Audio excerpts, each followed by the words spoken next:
Thirsty থার্স্টের এই পর্বে আপনাদের সবাইকে স্বাগত জানাই। এই পর্বে আলোচনা করব মার্চেন্ট অফ ভেনিস। এর আগের প্রথম পর্বে অর্ধেক গল্পটি আলোচিত হয়েছে। এই পর্বে আলোচিত হবে দ্বিতীয় পর্ব, উইলিয়াম শেক্সপিয়ার রচিত কমেডি মার্চেন্ট অফ ভেনিস। গল্প পাঠ সম্পাদনায় থাকবো আমি তমনাস। 7ই এপ্রিল 2022 এই পর্ব শুধুমাত্র ভেবে দেখতে পারেন এই চ্যানেলে সম্প্রচারিত। শুরু হচ্ছে merchant of Venice, William Shakespeare রচিত কমেডির দ্বিতীয় পর্ব। শুরু হলো। নিরাশার মাঝে অ্যান্টোনিওর দিন কাটে। এ যাত্রায় তার জীবন রক্ষার আর কোনো আশা নেই। শাইলক যে কোনো আবেদন শুনবে না বা মানবে না, সুতরাং বৃথা চেষ্টা। ইতিমধ্যে যে কারাগারের বড় কর্তাকে সতর্ক করে দিয়েছে, অ্যান্টোনিওর দিকে যেন কড়া নজর রাখা হয়, কোনো রকম অনুকম্পা যেন না দেখানো হয় ওকে। শাইলক নিজের দিমাকেই আটখানা হয়ে আছে যেন। বেশ ঈর্ষা মিশ্রিত সুরে দাঁতে দাঁত নিষ্পেষণ করে বলে, আমাকে পথের কুকুর বলা? তাই যদি হয়, কুকুর মাত্রই তার ধারালো দাঁত আর নখ থাকবে, তাই আগে থাকতেই সে বিষয়ে হুঁশিয়ার হওয়া উচিত ছিল। আবার উপরোধ এ শর্মা ঢেঁকি গেলে না। অ্যান্টোনিও সব দিক বেশ ধীরে সুস্থে বিবেচনা করে। আইন, সেখানে কারচুপি হতে পারে না। বিচারের রায়ের কোনো রদবদল হবারও উপায় নেই, যাকে বলা হয় ন্যায় বিচার। না, অলৌকিক ঘটনা ছাড়া আর পরিত্রাণের কোনো আশা নেই। আইন ছাড়া কোনো কাজ করবার কোনো ক্ষমতাই নেই ডিউকের। উইলের শর্ত অনুসারে আইনত তার দেহ থেকে শাইলককে 1 পাউন্ড মাংস দিতেই হবে। এর কোনো বিকল্প থাকতে পারে না। আর দেহ থেকে 1 পাউন্ড মাংস কেটে নেওয়া মানে তো মৃত্যু অবধারিত। অ্যান্টোনিওর মনে বাসনা জাগে মরার আগে শেষবারের মতো একবার অভিন্ন হৃদয় বন্ধু ব্যাসেনিওর সঙ্গে দেখা করবে।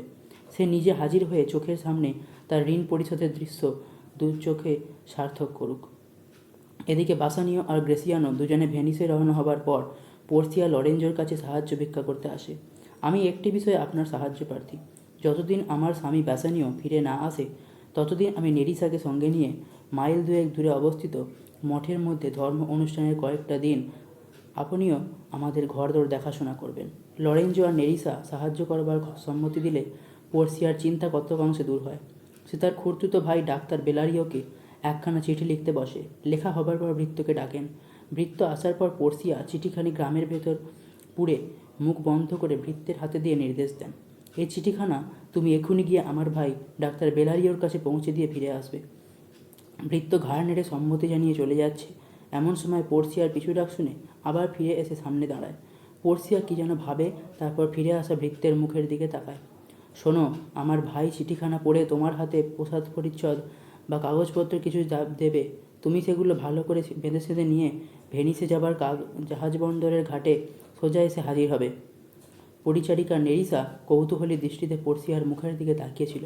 পোর্সিয়া স্মিতহাসে তার দিকে চেয়ে আসল পরিকল্পনা জানিয়ে অভয় দিয়ে বলে, আমাদের দুজনের স্বামী মহাপ্রভুদের সঙ্গে ভেনিসে গিয়ে দেখা হবে, আর যাতে ওরা কেউ আমাদের চিনতে না পারে সেই জন্য আমরা দুজনে পুরুষের বেশেই ভেনিসে গিয়ে পৌঁছব। সাজসজ্জাগুলো বেশ ঝটপট সেরে নিতে হলো পোর্সিয়া আর পরিচারিকাকে। পাকপরিরাজ ওবেরনের মুখে নিজের গুণগান শুনে মনে মনে গর্ব অনুভব করে বসে বীর দর্প বলে, মহারাজ, আধ প্রহরের মধ্যে আমি সারা বিশ্বটাকে পাকদণ্ডি দিয়ে ঘুরে আসতে পারি। তারপর পরিরাজ ওবেরনকে শ্রদ্ধাবনত হয়ে প্রণাম জানিয়ে চলে যায়। ওবেরন বালক পরিপাকের চলে যাওয়া পথের পানে খানিক তাকিয়ে থাকেন। তারপর আপন মনেই বলেন, আগে ফুলটা হাতে আসুক, তারপর রিটেনিয়া যখন ঘুমে ঢলে পড়বে, সেই সময় আমি নিজের হাতে অলস প্রেম ফুলের রস ঘুমন্ত রানীর নিমিলিত চোখের পাতায় ঢেলে দেব। ঘুম ভাঙার পর সামনে সিংহ, ভালুক, নেকড়ে, ষাঁড়, এমনকি সব, তাতে তামিল মারা একটা বাঁদরও যদি হয়, তাকেই ভালোবেসে ফেলবে উন্মাদিনীর মতো। অবশ্য আমার কাছে আর একটা শিকড় আছে, যা দিয়ে ওই মায়ার ঘর কাটানো যাবে। তবে তিটানিয়ার মায়ার ঘর কেটে যাবার আগেই ছেলেটাকে ছিনিয়ে নেবে। এমন সময় কাদের যেন পায়ের শব্দ শোনা যায় অস্পষ্ট। পরিরাজ ওবেরন গোপনে ওদের কথা শুনবার জন্য সঙ্গে সঙ্গে হাওয়ায় মিলিয়ে যান। ডিমেস্ট্রিয়াসের পিছু পিছু হেলেনাকে আসতে দেখা যায়। ডিমেস্ট্রিয়াস জিজ্ঞাসা করে, লাইস্যান্ডার আর হারমিয়া কোথায়? তোমার কথা শুনে উদ্ভ্রান্তের মতো ছুটে এসেছি। সব মিছে কথা, বলে দিচ্ছি, আমার পিছু নিও না, চলে যাও। হেলেনা আজ দিশাহারা উন্মাদিনী যেন। সে মিস ডিমেস্ট্রিয়াসকে মিনতি করে, আমি মিছে বলিনি, স্বেচ্ছায় তোমার সঙ্গে আসতেও চাইনি, তুমিই আমায় টেনে নিয়ে চলেছো। ওগো নিষ্ঠুর, তোমার এই অমোঘ আকর্ষণ তুলে নাও, আমি আর তোমার নামও মুখে আনবো না কোনো দিনও। ডিমেস্ট্রিয়াসের মুখে বিরক্তির চিহ্ন ফুটে ওঠে। আমি তোমাকে লোভ দেখাইনি বা কোনো আশাই দিইনি। আমি তোমায় কোনো দিন ভালোবাসিনি, আজও বাসি না। হেলেনা কম্পিত কণ্ঠে জানায়, কিন্তু আমি যে তোমায় ভালোবেসে ফেলেছি। আমায় মারো ধরো, তবু আমি তোমায় ছেড়ে থাকতে পারবো না। সাইলক গম্ভীরভাবে জবাব দেয়, ধর্মাবতার, আমার প্রার্থনা আপনাকে আগে থেকেই জানানো আছে। পবিত্র আদালতের নামে প্রতিজ্ঞা করে বলছি, ঋণের শর্ত অনুযায়ী আমি আমার পাওনা গণ্ডা সুদে আসলে মানে করা গণ্ডায় উসুল করে নিতে চাই। এই ক্ষতিপূরণ অগ্রাহ্য করা আমার পক্ষে অসম্ভব। মানসিক প্রবণতা আমাদের ইচ্ছা আর অনিচ্ছাকে পরিচালনা করে। আমার এই সাফ জবাবের পিছনে কোনো যুক্তিপূর্ণ ব্যাখ্যা নেই।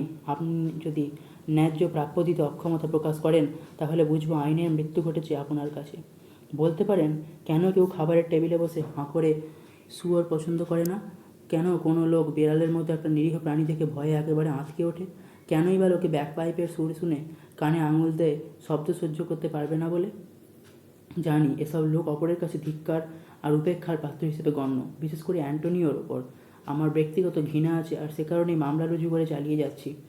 আপনি যদি ন্যায় বিচার না করেন, তবে আপনাদের সনদ নাগরিক স্বাধীনতার ভিত্তিহীন বলে সর্বনাশ ডেকে আনুক। ব্যাসানীয় উত্তেজিত হয়ে ওঠে। সাইলক, তোমার এই জবাব নিষ্ঠুরতা থেকে গোপন করবার একটা অচিরা ছাড়া আর কিছুই নয়। তুমি মানব দেহধারী একটি পশু। কারো ওপর রাগ বা ঈর্ষা থাকলেই কি এমন নৃশংসভাবে তাকে হত্যা করার অপকৌশল নিতে হবে? তোমার কাছে অ্যান্টোনিওর 3,000 ডুকাতের বদলে আমি তার দ্বিগুণ ডুকাত দিচ্ছি। সাইলকের মুখে ক্রূর হাসি ফুটে ওঠে। সে ডিউকের দিকে তাকিয়ে বলে, হুজুর, আমি অপর কারো কাছে জবাবদিহি করবার জন্য আদালতে এসে হাজির হইনি। আমাদের দলিলের মধ্যে লিখিত দুজনের পরস্পর শর্ত অনুযায়ী আমি আইনের আশ্রয় নিয়ে দাবি করেছি মাত্র। সেখানে শত সহস্র গুণ অর্থের কোনো প্রশ্নই আসে না। ডিউক সাইলককে উদ্দেশ্য করে বলেন, পরকাল বলে একটা জিনিস আছে, সেখানে দয়া না করলে দয়া পাওয়া যায় না। তুমি নিজেই যদি অপরের প্রতি দয়াবান না হও, তবে ঈশ্বরের কৃপা লাভ আশা করো কেমনভাবে? সাইলক ধিক্কারের সুরে বলে, যারা অন্যায় করে শাস্তির ভয় তাদের। আমি কোনো অন্যায় করিনি, সুতরাং ভয় আমার নেই। আর পরকালের কথা বলছেন, আপনারা যে কতকগুলো লোককে কৃতদাস বানিয়ে ওদের ওপর পশুর চেয়ে অধম অত্যাচার চালিয়ে যাচ্ছেন, দিনের পর দিন তার জবাবদিহি করতে গেলে জবাব দেবেন ওরা যে কৃতদাস।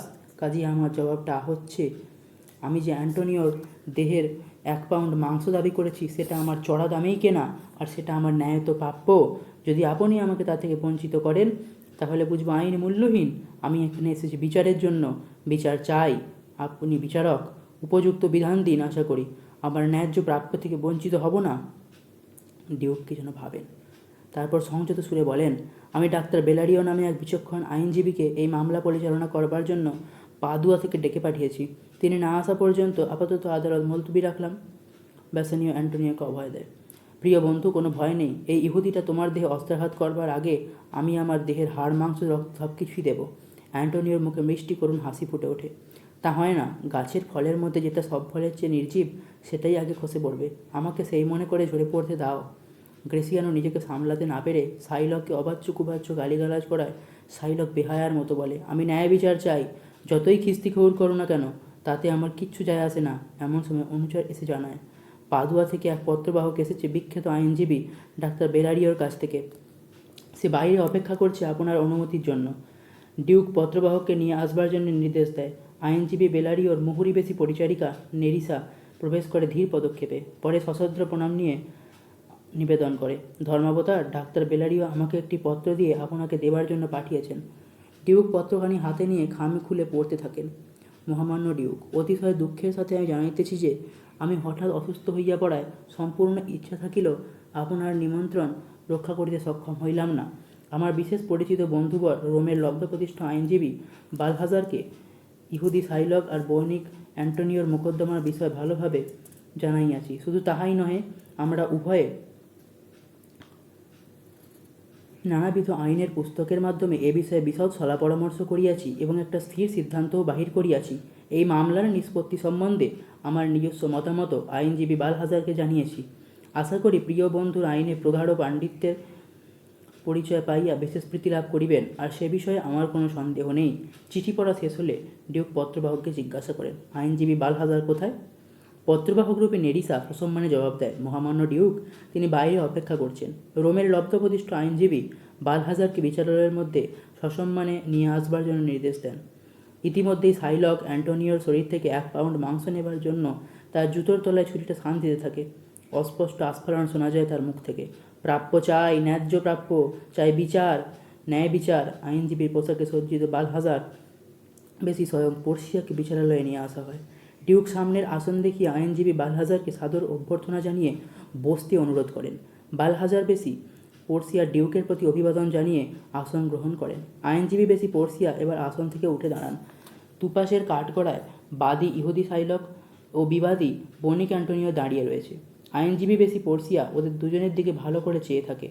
পরে সাইলককে নির্দেশ করে গম্ভীরভাবে বলে, মহাশয়, আপনি আসামির বিরুদ্ধে এক অস্বাভাবিক মামলা রুজু করেছেন, তথাপি আইনের বিচারে আপনি আপনার ন্যায্য প্রাপ্য থেকে বঞ্চিত হবেন না। আপনার কাছে আমার একটা অনুরোধ আছে। ক্ষমা যে মহৎ ধর্ম, আশা করি আপনার অবিদিত নেই। অবশ্য ক্ষমা ধর্ম প্রতিপালন করবার জন্য কাকেও বাধ্য করা যায় না। যে ক্ষমা করে সেই ক্ষমাপ্রাপ্ত হয়। ঈশ্বরের কাছে দুজনেই সমান কৃপা লাভ করে। যদি আপনি আদালতে আইনের মাধ্যমে ন্যায় বিচার প্রার্থনা করেন, আপনাকে আগে থেকেই জানিয়ে রাখি, ন্যায় বিচারে আপনাদের দুজনের মধ্যে কেউই সম্পূর্ণ নির্দোষ প্রমাণিত হয়ে বেকসুর খালাস পাবেন না। অবশ্য একথা ঠিক, ভেনিসের আদালতে কোনো মামলা আশ্চর্য রকমের হলেও আইনের বিচারে তার কোনো ব্যতিক্রম হবে না। সাইলক একই উত্তর দেয়। আসামির পক্ষ থেকে ব্যাসেনীয় আমাকে দ্বিগুণ ডুকাত দিতে রাজি হয়েছে, কিন্তু আমার সিদ্ধান্তে আমি অটল থাকব। এমনকি সমগ্র ভেনিসের পরিবর্তেও সেই সংকল্প থেকে এক বিন্দু বিচ্যুত আমি হব না। আমি চাই ন্যায় বিচার। আইনজীবী বালহাজার বেশি পর্ষিয়া এবার আসামি অ্যান্টোনিওর দিকে তাকায়। আপনি তো চুক্তিপত্র মেনে নিয়েছেন, আশা করি বাদী আপনার প্রতি কৃপা পরবশ হয়ে ক্ষমা করবেন। সাইলক এবার ফুঁসিয়ে ওঠে। আইনের চোখে এ বিষয়ে কোনো বাধ্যবাধকতা নেই। আইনজীবী বেশি পড়শিয়া সংযত সুরে বলে, না না, আমি সে কথা বলছি না। ক্ষমা বা দয়া আইন দেখিয়ে পাওয়া যায় না। আপনি ন্যায় বিচার চাইছেন বলেই একথার অবতারণা করেছি মাত্র। ঈশ্বরের কাছে বিচার প্রার্থনা করলে আমরা আশা করি কেউই নির্দোষ প্রমাণিত হয়ে মুক্তি লাভ করবে না। কারণ আমাদের মধ্যে প্রায় সবাই অল্প বিস্তর পাপে লিপ্ত। তাই ক্ষমা প্রার্থনা করা মানে বিচারের দাবি কিছুটা লাঘব করা ছাড়া আর কিছুই নয়। যদি ভেনিসীয় আইনের কঠোর অনুশাসন মানতেই হয়, তবে এই বণিকটির পরিত্রাণের কোনো উপায়ই থাকবে না। সাইলক বলে, ঈশ্বরের কাছে আমি আমার কৃত অপরাধের শাস্তি গ্রহণ করতে প্রস্তুত। আমি চাই আইনসঙ্গত ন্যায্য বিচার, দলিলের শর্ত অনুযায়ী খেসারত আর উচিত দণ্ডাদেশ। আইনজীবী বেশি পড়ছিয়া জিজ্ঞাসা করে, আসামিকে ঋণ পরিশোধ করবার ক্ষমতা রাখেন না? ব্যাসিনীয় আসন ছেড়ে উঠে দাঁড়ায়। মাননীয় মহাশয়, ইতিপূর্বে আমি জানিয়েছি এবং এখনও জানাচ্ছি, আমি আসামির ঋণের 10 গুণ অর্থ দিতে প্রস্তুত আছি। এমনকি আমার হাত, মাথা আর হৃদয়ে জামিন রাখতেও দ্বিধাবোধ করি না। তাতেও যদি বাদী সম্মত না হয়, তাহলে বুঝবো ওর আসল উদ্দেশ্য হলো প্রতিহিংসা করা। আপনি ইচ্ছা করলে আইনের কিছুটা অপব্যাখ্যা করে এই মামলা নাকচ করে দিতে পারেন। আইনজীবী বেশি পড়শিয়া বলে, না, তা পারি না। প্রতিষ্ঠিত আইনের ধারা পরিবর্তন করার মতো অধিকার কারণেই, তাই আমার পক্ষেও তা সম্ভব নয়। সাইলক আইনজীবী বেশি পড়শিয়াকে ধন্যবাদ জ্ঞাপন করে। আপনি দেখছি স্বয়ং ড্যানিয়েল। আপনাকে সম্মান দেওয়ার মতো যোগ্যতা এই অধমের নেই। অ্যান্টোনিও প্রিয় বন্ধু ব্যাসেনীয় ওর সকরুণ মুখের দিকে তাকায়। মৃত্যুর জন্য আমি প্রস্তুত। বন্ধু, তোমার হাতখানা বাড়িয়ে দাও। বিদায় বন্ধু, তোমার জন্য আমার মৃত্যু হলো বলে কোনো দুঃখ করো না। তোমার স্ত্রীকে আমার আন্তরিক শুভেচ্ছা জানিও। তাকে বলো আমি তোমায় কত ভালোবাসতাম। ঋণ পরিশোধ করতে গিয়ে যদি এই ইহুদিটাকে আমার বুক থেকে 1 পাউন্ড মাংস কেটে নেবার সময় আমি মৃত্যুবরণ করব, তবুও আমার কোনো দুঃখই থাকবে না। বাসানিওর মন অনুশোচনায় ভরে ওঠে। অ্যান্টোনিও, যদিও আমার স্ত্রী প্রাণের চেয়ে অধিক, তবুও আমার স্ত্রী, সমগ্র পৃথিবী, এমনকি আমার প্রাণ পর্যন্ত তোমার জীবনের পরিবর্তে বিসর্জন দিতে প্রস্তুত আছি। বাসানিও জানায়, আমার স্ত্রীকেও আমি কম ভালোবাসি না। যদি সেই স্ত্রী স্বর্গে গিয়ে কোনো দেবতার উদ্দেশ্যে উপাসনা করে ওই ঘৃণ্য ইহুদিটার মনে বিন্দুমাত্র চেতনা জাগাতে সক্ষম হতো, আমি তাতেও আপত্তি করব না। সাইলক মনে মনে ভাবে, খ্রিস্টান স্বামীর কাণ্ড দেখো। আমার মেয়েও এক খ্রিস্টান স্বামীকে বিয়ে করেছে। তার চেয়ে যদি সে দস্যু সে কোনো বংশধরের গলায় মালা দিত, তাও ভালো ছিল। আইনজীবী বেশি পড়শিয়া বিচারে সওয়াল করে। বাদী ও বিবাদীর স্বাক্ষরিত দলিলের শর্ত অনুযায়ী আসামি অ্যান্টোনিও আপন পক্ষ উন্মুক্ত করেন। বাদী সাইলক আপনি নিজের খরচায় আসামির দেহের রক্তাক্ত বন্ধ করবার জন্য একজন অস্ত্রচিকিৎসক নিযুক্ত করুন। মাংস কেটে নেবার আগে মনে থাকে যেন আইন অনুসারে মাত্র 1 পাউন্ড মাংস আসামির গা থেকে কাটতে হবে। বেশি বা কম এতটুকু হলেই সর্বনাশ ডেকে আনবেন। খুব সাবধান, কারণ দলিলের শর্তে রক্তের কথা কিছু লেখা নেই, বা দেহের মাংস কাটবার সময় 1 ফোঁটা রক্ত যেন গড়িয়ে না পড়ে, অন্যথায় ভেনিসীয় আইনে আপনার যাবতীয় সম্পত্তি বাজেয়াপ্ত করা হবে। সাইলক ভয় পায়। সে বিনীত কণ্ঠে প্রতিবাদ জানায়, মাননীয় মহাশয়, তাহলে আমি আগের প্রস্তাব মেনে নিচ্ছি। আমাকে ঋণ বাবদ অর্থের 3 গুণ ফেরত দেওয়া হোক, আমি তাতেই রাজি। মাংসের লোভ আর আমার নেই। আইনজীবী বেশি পড়শিয়া অপেক্ষাকৃত গম্ভীর স্বরে বলেন, আইন সে কথা বলে না। কাজেই মাংস আপনাকে নিতেই হবে, হয় 1 বিন্দু রক্তপাত না ঘটিয়ে। আর কাটা মাংসের ওজন যদি কম বা বেশি হয়, তাহলে আপনাকে মৃত্যুদণ্ডে দণ্ডিত করা হবে। মাননীয় আইনজীবী মহাশয়, তাহলে কি আসল ঋণে কিছুই ফেরত পাওয়া যাবে না? আইনজীবী বেশি পড়শিয়া বলে, একমাত্র খেসারত ছাড়া আর কিছুই আপনার প্রাপ্য নয়। এই কথা শুনে সাইলককে ভয়ে কাঁপতে দেখা যায়। চোখে মুখে ফুটে উঠেছে নিদারুণ উৎকণ্ঠার ছায়া। আইনজীবী বেশি পড়শিয়া বর্জ্যকণ্ঠ শোনা যায়, আপনার বিপদকেও স্বীকার করে নিতে হবে আপনাকে, কারণ আইনের দিক দিয়ে আপনার বিরুদ্ধে একটা বিরাট অভিযোগ আছে। ভেনিসের নাগরিকের প্রাণনাশের জন্য সচেষ্ট হয়, তবে তার বিরুদ্ধে যে লোক ষড়যন্ত্রে লিপ্ত হয় সেই অভিযুক্ত ব্যক্তিকে অর্ধেক সম্পত্তি অর্পণ করা হবে এবং অবশিষ্ট অর্ধেক সম্পত্তি রাজকোষে জমা পড়বে। এই বিষয়ে কোনো আবেদন নিবেদন গ্রাহ্য হইবে না। সাইলক করুণ সুরে নিবেদন করে, ধর্মাবতার, তবে কি আমি প্রাণ ভিক্ষাও পাবো না? আইনজীবী বেশি পড়শিয়ার মুখখানা অস্বাভাবিক গম্ভীর আকার ধারণ করে। প্রাণ ভিক্ষা? সে বিষয়ে আমার করণীয় কিছু নেই। ষড়যন্ত্রকারীর প্রাণ ভিক্ষা নির্ভর করছে মহামান্য ডিউকের ওপর।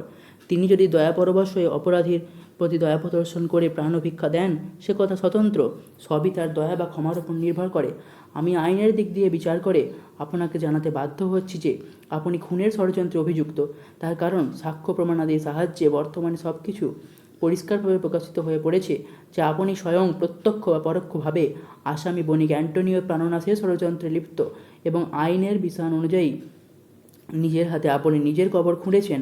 সে যাই হোক, যা হয়ে গেছে তাই নিয়ে চিন্তা করে কোনো লাভ নেই। এবার মাননীয় ডিউকের কাছে আপনার প্রাণভিক্ষার জন্য আবেদন জানান। সাইলক কেমন যেন নিস্তেজ হয়ে হঠাৎ মাথায় হাত দিয়ে কাঠগড়ার মধ্যে বসে পড়ে। অনুশোচনায় বুঝিবা ওর মন জর্জরিত, দুঃখের দুঃসহ বেদনা চিহ্ন ওর করুণ মুখে চোখে স্পষ্ট হয়ে ওঠে। গ্রাসিয়ানো উত্তেজনা সামলাতে না পেরে সাইলকের কাঠগড়ার সামনে এসে দাঁড়ায়। সাইলক, তোমার একমাত্র প্রার্থনা হচ্ছে যত তাড়াতাড়ি পারো আপন হাতে ফাঁসির দড়ি নিয়ে নিজের গলায় পড়ানো। যদিও আইনের বিচারে তুমি এখন কপর্দকহীন, নিঃস্ব, কারণ তোমার সম্পত্তির অর্ধাংশ অ্যান্টোনিওর ও রাজভাণ্ডারের। এক গাছি দড়ি কিনে যে ফাঁসিতে লটকাবে সেটুকু দড়ি কেনবার মতো সামর্থ্য তোমার উপস্থিত নেই। বড় দুঃখ হয় তোমার এই দুর্দশা দেখে। বর্তমানে রাষ্ট্রের পয়সায় তোমার দুর্ভাগ্যের গলার দড়িটি কেনা ছাড়া কোনো উপায় দেখছি না। শোনা যায় আইনজীবী বেশি পড়শিয়ার কণ্ঠস্বর। শুনুন অ্যান্টোনিও, আমার শেষবারের মতো প্রশ্ন, আমিও আপনার বিরুদ্ধে অভিযোগকারী সাইলকের প্রতি কিরূপ ব্যবহার করতে চান? অ্যান্টোনিও দুঃখের সঙ্গে জানায়, ধর্মাবতার ডিউকের কাছে আমার বিনীত নিবেদন এই যে ইহুদি সাইলকের জরিমানা মুকুব করে আমার কাছে দেওয়া হোক। সাইলকের মৃত্যুর পর যে ভদ্র তরুণ ওর মেয়েকে বিয়ে করবার জন্য তাকে নিয়ে এখান থেকে চলে গেছে, আমি সেই অর্থ তাকে দিয়ে দিতাম। অবশ্য তাকে খ্রিস্টান ধর্ম গ্রহণ করে তবেই বিয়ে করতে হবে। আদালতের সামনে সাইলককে দানপত্র করতে হবে এমনভাবে যাতে তার মৃত্যুর পর যাবতীয় সম্পত্তি ওর ভাবি জামাতা লরেঞ্জো এবং কন্যা জেসিকা পায়। সাইলক ডিউককে অনুরোধ জানায়, মহামান্য ধর্মাবতার, দয়া করে এবার আমাকে প্রস্থানের অনুমতি দিন। আমি শপথ করে বলছি, দলিলটা লিখে পাঠিয়ে দিলেই আমি যথারীতি স্বাক্ষর করে দেব। ডিউক এতক্ষণ নীরবে বসে সব শুনছিলেন। তিনি আসন ছেড়ে উঠে সাইলককে উদ্দেশ্য করে বলেন, সাইলক, আমাদের হৃদয়ের মহানুভবতা যাতে তুমি মর্মে মর্মে উপলব্ধি করতে পারো এবং যাতে বুঝতে পারো পার্থক্যটা কোথায়, তাই বিচার পর্ব শেষ হবার সঙ্গে সঙ্গে আমি তোমায় স্বেচ্ছায় ক্ষমা করছি, আর আমি তোমার প্রাণভিক্ষা দিলাম। আদালতের বিচারের সিদ্ধান্তে অনুসারে তোমার সম্পত্তির অর্ধেক পাবে অভিযুক্ত অ্যান্টোনিও। তবে তুমি যদি তোমার কৃত কুকর্মের জন্য অনুতপ্ত হও, তবে তোমার দেনা কিছুটা কমিয়ে দেওয়া যেতে পারে। তোমার সম্পত্তি ফিরিয়ে দিয়ে জরিমানা ধার্য করে দণ্ড হ্রাস করা হবে। আইনজীবী বেশি পড়শিয়া জানায়, মহামান্য ডিউকের সিদ্ধান্ত আমি সর্বান্তকরণে সমর্থন করি, তবে এই সিদ্ধান্ত গ্রহণ করা হবে কেবলমাত্র রাষ্ট্রের প্রাপ্য সম্পত্তির অংশ থেকে। অভিযুক্ত অ্যান্টনির প্রাপ্য অংশের ভাগ রদবদল হবে না। সাইলক অপমানে জর্জরিত, প্রবল উত্তেজনার বশে তার সর্বাঙ্গ কাঁপছে। সে কাঠগড়ায় দাঁড়িয়ে উঠে রাগতভাবে জানায়, আমি দয়া মমতা কিছুই বুঝি না, আমার সর্বস্ব নিয়ে নিন, ক্ষমাও চাই না আমি। ক্ষমাপ্রাপ্য হয়ে আমার ভবিষ্যৎ জীবন হবে ঘৃণিত, উপেক্ষিত, অভিশপ্ত।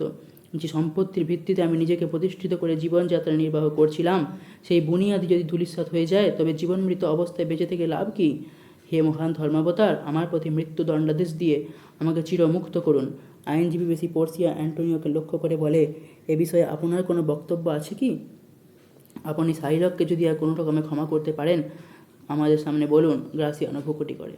অ্যান্টোনিও, আপনি বলুন, কেবলমাত্র এক গাছে দড়ি যোগান দিয়ে, তার বেশি আর কিছুই নয়। গ্রাসিয়ানোর ভ্রুকুটি শুনে সাইলক মর্মাহত হয়। একের আগে দুঃখে অপমানে তার দেহ মন জর্জরিত, তার উপরে নিষ্ঠুর বাক্যবাণ আর যেন সহ্যই হয় না। একদিকে সর্বস্ব বাজেয়াপ্ত, অপরদিকে মৃত্যুর হাতছানি দিয়ে ডাকছে। জীবনে এমন একটা সাংঘাতিক বিপদের সম্মুখীন বলে বোধ করি, যে কোনো মানুষের একই অবস্থা সূচিত হয়। তখন দিক বিদিক জ্ঞান শূন্য হতে হয়, হিতাহিত বিবেচনা করবার মতো শক্তিটুকুও থাকে না। সাইলককে বজ্রাহত একটা গাছের মতো দেখাচ্ছিল। শাঁসালো রসালো জীবন্ত মূর্তি বিদ্যুতের বিদ্যুতের ঝলকানি যেন ঝলসে গেছে। মাথায় হাত দিয়ে সে শুধু ভাবছে আর ভাবছে। সে ভাবনার সীমা পরিসীমা নেই, অসীম অনন্ত সেই চিন্তা। শাইলক! আইনজীবী বেশি পড়শিয়ার ডাক শুনে শাইলক যেন সম্বিত ফিরে পায়। সে মাথা থেকে হাত নামিয়ে কাঠগড়ার উপর দুটো হাত রাখে। আবার শোনা যায় আইনজীবী বেশি পড়শিয়ার কণ্ঠস্বর। শাইলক, এতক্ষণ ধরে আপনি সব কিছু শুনলেন। মহামান্য ডিউকের রায় শুনে আপনার যদি কিছু বলবার থাকে বিনা দ্বিধায় বলতে পারেন। শাইলক অতি কষ্টে কোনো রকমে বলে, মহামান্য ডিউকের সিদ্ধান্ত আমি সর্বান্তকরণে প্রতিপালন করতে সম্মত আছি। আইনজীবী বেশি পড়শিয়া মুহুরি বেশি নেরিসাকে নির্দেশিত দানপত্র লিখতে আদেশ হয়। শাইলক ইতিমধ্যে নিজেকে সামলে নিয়ে নিজেদের মতামত পুনরায় বলতে শুরু করে। মহামান্য ডিউকের কাছে আমার স্বনির্বন্ধ অনুরোধ, এবার আমাকে আদালত থেকে চলে যাবার অনুমতি দেওয়া হোক। আমি ক্লান্ত, পরিশ্রান্ত, নিজেকে অত্যন্ত অসুস্থ বোধ করছি। আর এখানে অপেক্ষা করার মতো দেহ মনের শক্তি নেই। দয়া করে আমাকে মুক্তি দিন। দয়া করুন, ক্ষমা করুন। দানপত্র সম্বন্ধে আপনারা কোনো চিন্তা করবেন না। আমি যখন প্রতিশ্রুতি দিয়েছি তা আমি জীবনের শেষ নিঃশ্বাস পর্যন্ত অক্ষরে অক্ষরে পালন করব। দানপত্রের দলিল লেখা শেষ হলে যথাসময়ে আমার কাছে পাঠিয়ে দেওয়ার সঙ্গে সঙ্গে কাল বিলম্ব না করে আমি স্বেচ্ছায় বিনা প্রতিবাদে আগ্রহের সঙ্গে যথারীতি স্বাক্ষর করে দেব। ডিউক শাইলকের কাছে এসে স্মিতহাস্যে বলেন, শাইলক, আমি আপনাকে আদালত ত্যাগ করে চলে যাবার অনুমতি দিলাম। যাবার আগে শুধু একটা কথাই, আদালতের রায় আপনি মেনে নিয়েছেন। সুতরাং দ্বিতীয়বার আর কোনো অপরাধ করবার চেষ্টা করলে সেই অপরাধের কোনো ক্ষমা নেই। দলিলপত্র তৈরি হয়ে গেলেই আপনার কাছে পাঠিয়ে দেওয়া হবে। আপনি কোনো রকম অর্থহীন অজুহাত দেখিয়ে স্বাক্ষর করতে অস্বীকার করবেন না। এই কথাটা মনে থাকে যেন, অন্যথায় যে বিপদ আপনি স্বেচ্ছায় ডেকে আনবেন তা থেকে পরিত্রাণের আর কোনো উপায়ই থাকবে না। আর একটা কথা বলে আমি আজকের মতো আদালত বন্ধ করবার নির্দেশ দেব। সেই কথাটা হচ্ছে, আজ রাতে আমার বাড়িতে আপনাদের সবার নৈশভোজের নিমন্ত্রণ রইল। আপনি আসতে ভুলবেন না। আইনজীবী বেশি পড়শিয়া নিমন্ত্রণের কথা শুনে সঙ্গে সঙ্গে ডিউককে অনুরোধ জানায়, মাননীয় ডিউক, আপনার কাছে আমার স্বনির্বন্ধ অনুরোধ, আমাকে এবং আমার মুহুরিকে আর আটকাবেন না। আজকের মধ্যে পাদুরায় ফিরে যেতে না পারলে নানান দিক দিয়ে আমার প্রভূত ক্ষতি হবে। বাসানীয় এবং অ্যান্টোনিও উভয়ে উকিল বেশি পড়শিয়াকে আন্তরিক ধন্যবাদ ও কৃতজ্ঞতা জ্ঞাপন করে যৎসামান্য পারিশ্রমিক নেবার অনুরোধ জানায়। আইনজীবী বেশি পড়শিয়া দুজনের নাছোড়বান্দা ভাব লক্ষ্য করে বলে, আমি পারিশ্রমিক নিতে পারবো না। উভয় একসঙ্গে অনুরোধ জানায়। পারিশ্রমিক না নিলেও স্মৃতিস্বরূপ কিছু উপহার তো নিতেই হবে। আইনজীবী বেশি পড়শিয়া শেষ পর্যন্ত অ্যান্টোনিওর কাছ থেকে তার হাতের আস্তানা দুটো দুহাত থেকে খুলে দিয়ে দেয় বিনা দ্বিধায়। এবার আইনজীবী বেশি পড়শিয়া বাসানীয়র দিকে তাকায়। আপনার বাঁ হাতের আঙুলে যে আংটিটা রয়েছে সেটাই বরং আমায় দিন। বাসানীয়র মুখে বিষাদের ঘন ছায়া নেমে আসে। এই আংটিটা আমার স্ত্রীর দেওয়া ভালোবাসার স্বামিত্বের চিহ্ন। আমি স্ত্রীর কাছে প্রতিজ্ঞাবদ্ধ, ওই আংটি আর কাউকেও দেবো না, বিক্রিও করবো না। এই কাজই স্ত্রীর কাছে দেওয়া প্রতিশ্রুতি আমি ভঙ্গ করতে পারি না। ক্ষমা করুন আমাকে। দয়া করে অন্য কিছু চান, আমি অকাতরে তা দেবো। আইনজীবী বেশি পড়শিয়া স্মিত হাসে বলে, ওই আংটিটা যদি দিতে পারেন তো নেব, এছাড়া আর কিছু আমি চাই না আপনার কাছে। না পারেন ভালো, কিছুই দিতে হবে না। ওই আংটিটা আমার চোখে ভালো লেগেছে বলেই চাইছিলাম। যদি সম্ভব না হয় তো কী আর করা যাবে, কিছুই মনে করবেন না। আমার স্ত্রী আংটিটা হাতে পরিয়ে দিয়ে প্রতিজ্ঞা করেছিল আমি যেন এটা কাউকে না দিই, এমনকি বিক্রিও না করি। জানি আর্থিক মূল্যের চেয়ে উপহারের মূল্য অনেক বেশি, তাই বলছিলাম আমি এখনই মহামূল্যবান একটি সুন্দর আংটি আপনাকে আনিয়ে দিচ্ছি। এই আংটিটা দিতে না পারায় আমি অত্যন্ত দুঃখিত ও লজ্জিত। আইনজীবী বেশি পড়শিয়া ক্ষুণ্ণ হয়। কিছু মনে করবেন না, উপহার পাওয়া জিনিস বাঁচাতে গিয়ে অনেকেই এরকম অজুহাত দেয়। সেই হিসেবে আপনার বলাটা অমূলক নয়। একটু আগে আপনিই বড়াই করে বলছিলেন আমি যা চাইবো তাই দেবেন। এখন এমন একটা ভাব করছেন যে ভিখারির পক্ষেও কোনো কিছু চাওয়া অন্যায় বা অপরাধ। আর একটা কথা, আপনার স্ত্রী যদি জানতেন যে ওই আংটিটা আমার প্রাপ্য, তাহলে আশা করি তিনি দ্বিতীয়বার আর প্রতিশ্রুতির কথা স্মরণ করিয়ে দিতেন না। থাকলে আমি শুভেচ্ছা জানাই, আপনাদের মঙ্গল হোক। আইনজীবী বেশি পড়শিয়া আর মহুরি বেশি নেরিসা চলে যাবার পর অ্যান্টোনিও বলল, আংটিটা না দেওয়া ঠিক হলো না। এই কথা চলাতে বাসানীয় গ্রাসিয়ানোকে আংটিটা খুলে দিয়ে আইনজীবী বেশি পড়শিয়াকে তাড়াতাড়ি ছুটে গিয়ে দিয়ে আসবার জন্য বলে। গ্রাসিয়ানো সঙ্গে সঙ্গে দৌড় দেয়। বাসানীয় ও অ্যান্টোনিও দুজনে বাড়ি ফিরে আসে। আগামীকাল সকালেই ওরা দুজনে বেলমন্টে ফিরে যাবার জন্য মনস্থ করে। অপরদিকে গ্রেসিয়ানো আংটিটা পড়শিয়াকে ফেরত দিতে গেলে সুযোগ বুঝে মুহুরি বেশি সুযোগ্য তারই স্ত্রী নেরিসা কৌশলে তার হাত থেকে আংটিটা আত্মসাৎ করে। ঘন কুয়াশা কেটে গেছে, সবাই মুক্ত।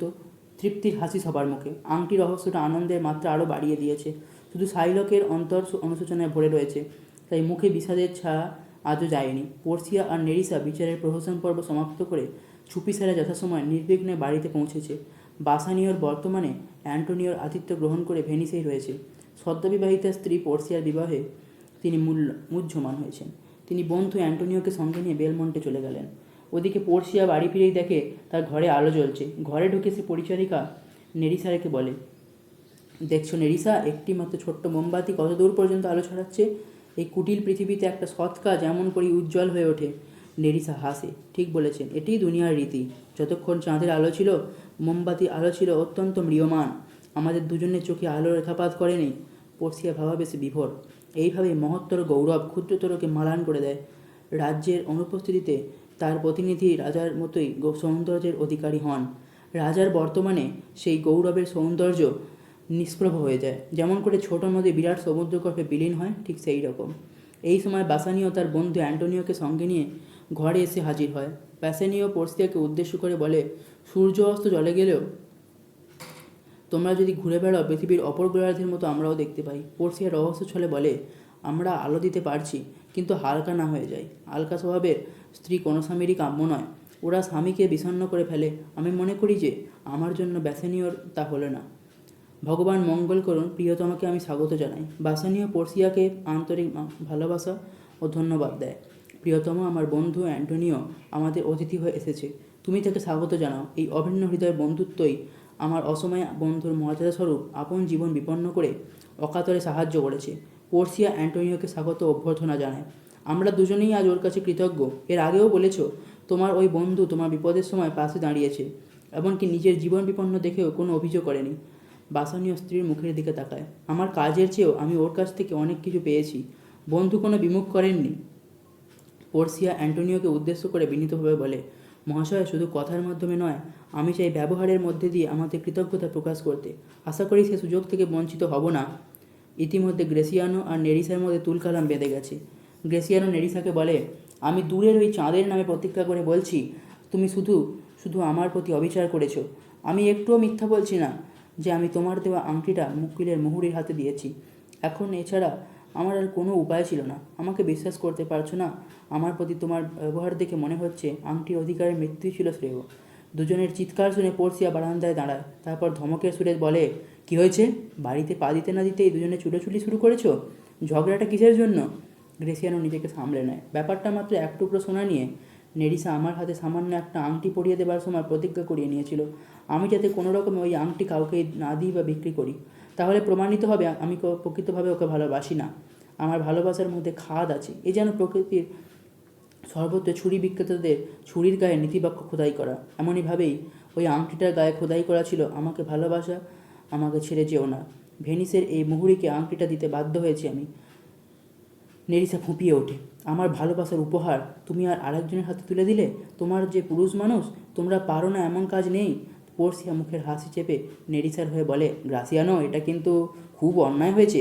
স্ত্রীর উপহার দেওয়া জিনিস তা তুমি এইভাবে অবহেলা করতে পারলে?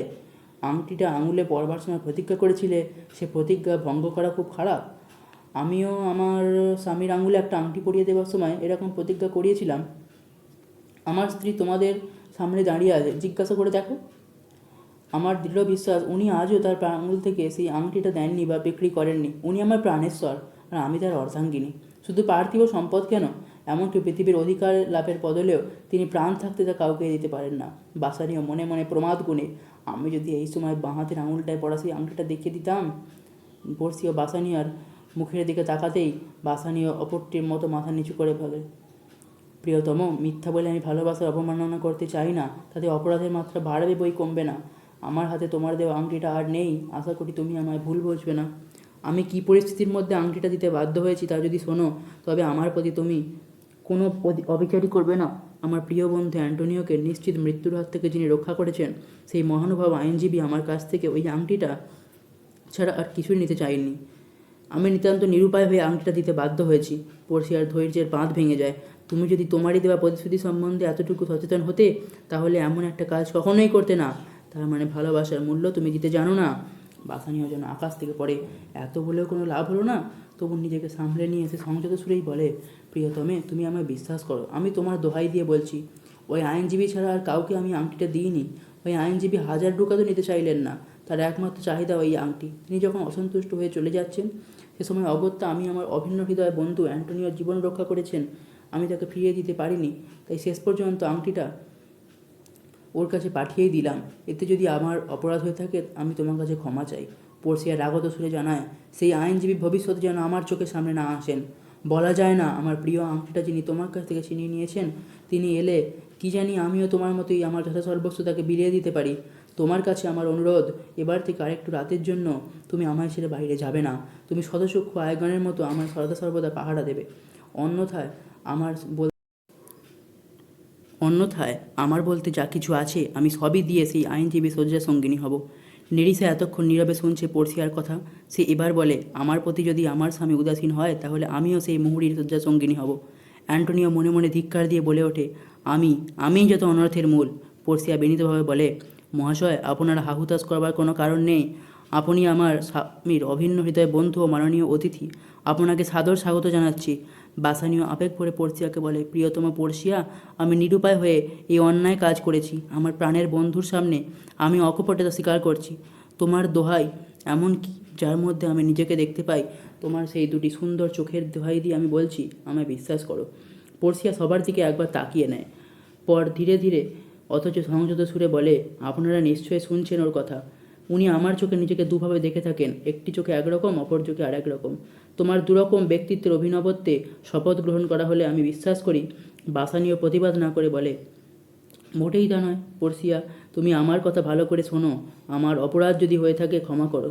আমি নিজের আত্মার নামে শপথ করে বলছি, জীবনে কোনো দিন তোমার দেওয়া প্রতিশ্রুতি ভাঙব না।